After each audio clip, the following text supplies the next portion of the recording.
and that he will give you the strength to rise to the occasion.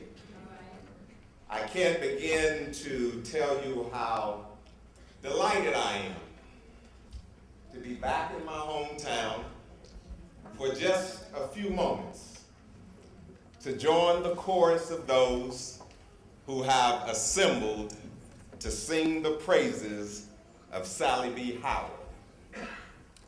Mrs. Howard is someone who makes you think not in terms of yesterday, today, or tomorrow. Mrs. Howard is someone who makes you think in terms of generations.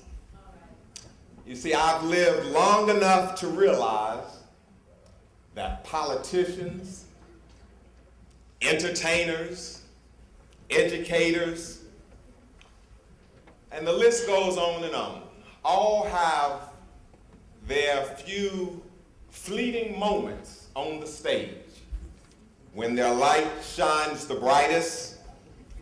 They are the toast of the time. Everyone knows their name, and everyone wants to be in their presence until eventually the candle fades, the crowds thin out, the sun sets on their noonday glory,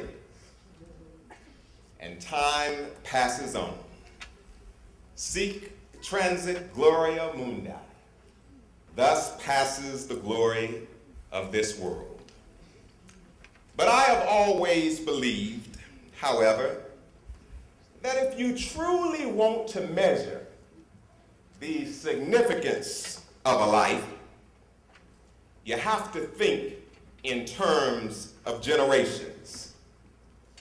Are there people whose lives have been impacted, whose lives have been improved because of the work that they did? Are there people whose lives are better because they passed this way? And it is in this context that I think of my own daughter and my own son. My daughter is now 13 years of age, which is right about the age that I was when I rode my bicycle down Reed Street. And just like Wayne, Mrs. Howard said, "Come here, boy, what you doing?" She brought me in and showed me some Ebony magazines and some books and started talking to me, and thus began my journey.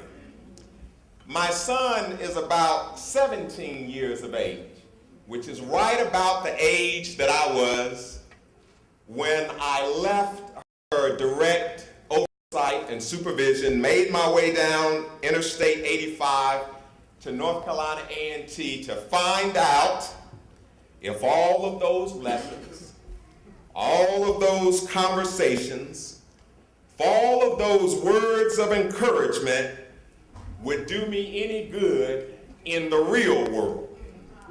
I showed up at A&T and I said, "Now, I'm not from Chicago or Boston or one of those big cities. I'm from little old Wilson, North Carolina." I said, "My mother isn't the CEO of this or the president of that. She just works at the hospital." I said, "I don't have a whole lot of money, and there isn't anything that would say I could do it here with some of the best and the brightest minds, except Sally B. Howard said I could, and so I'm here."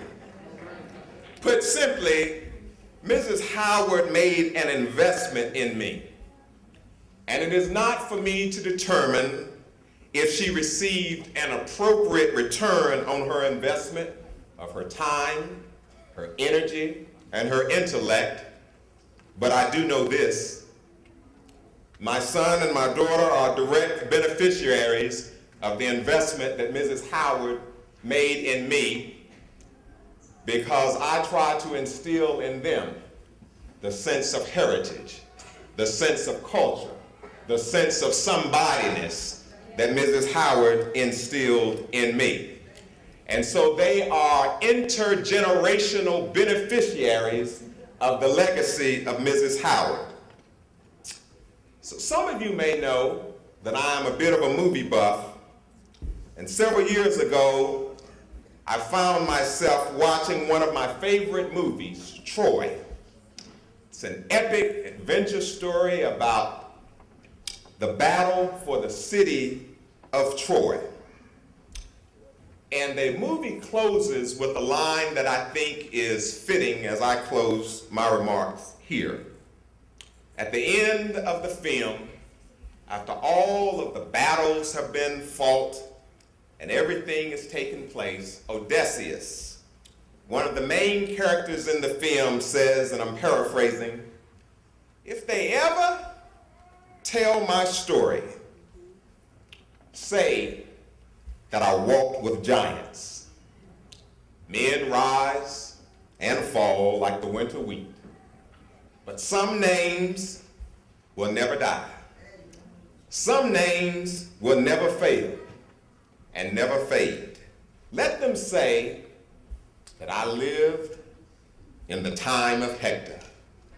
Let them say that I lived in the time of Achilles."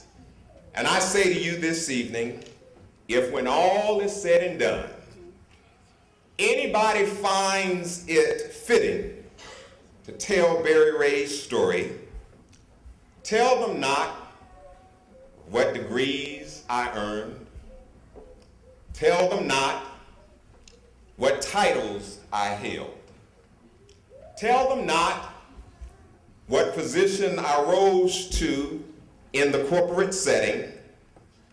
Simply tell them that on this occasion, on this evening, on this day, in this place, I rose to bear witness to one of God's saints, one of Africa's queens, one of America's great educators, and one of this community's finest citizens.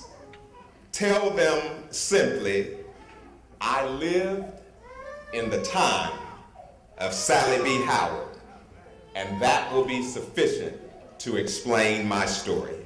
For that, I am grateful. I thank you, and I love you, Ms. Howard.